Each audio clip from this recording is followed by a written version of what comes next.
A força e o movimento, dois termos presentes no nosso cotidiano, seja nos filmes, Eu tenho a força! não essa força, nas séries e no mundo real também. E assim como tudo, a física também buscou dar uma explicação.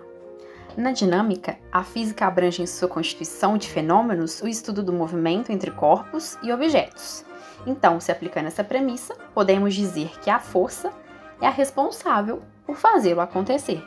A força pode ser definida como uma grandeza vetorial, que ocorre por meio da interação entre partículas, corpos e objetos.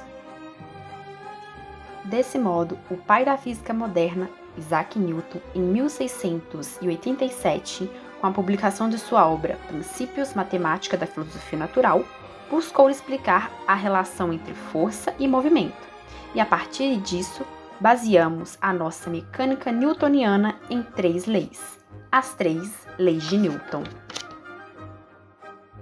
Dentre elas, a segunda lei de Newton nos permite explicar uma força fundamental e inevitável na nossa vida diária, a força de atrito. Ao empurrarmos um livro sobre um plano, notamos que com o tempo a sua velocidade diminui até se anular. Isso significa que o livro sofreu uma aceleração paralela à superfície da mesa com um sentido oposto ao sentido da velocidade.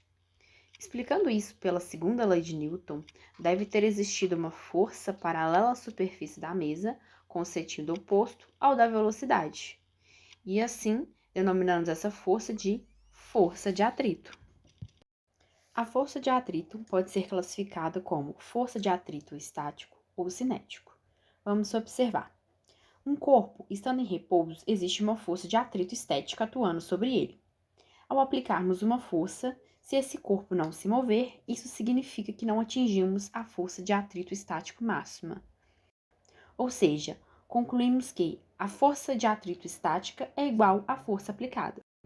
Quando aplicamos uma força maior e o corpo se movimenta, dizemos que vencemos a força de atrito estático, e ao entrar em movimento, a denominamos como força de atrito cinético. As forças de atrito também devem-se às rugosidades entre as superfícies em contato. Essas irregularidades, elas são responsáveis pela força de atrito, dificultando assim o movimento dos objetos. Desse modo, concluímos que o atrito possui uma grande influência sobre o movimento dos corpos e objetos. Assim, iremos analisar. Podemos notar que, ao se acoplar um balão de plástico a um disco, e assim, ao tentar colocá-lo em movimento, nota-se que a distância percorrida do disco vai variar de acordo com a rugosidade da superfície, conforme podemos notar do disco e da mesa em questão. Ao se acoplar o balão e permitir a saída de ar, o mesmo peteleco ou batida aplicada aumenta sensivelmente a distância percorrida. O objetivo disso é explorar o aumento da distância percorrida como consequência direta da diminuição de atrito entre a superfície da mesa devido à camada de ar que existe agora entre a superfície.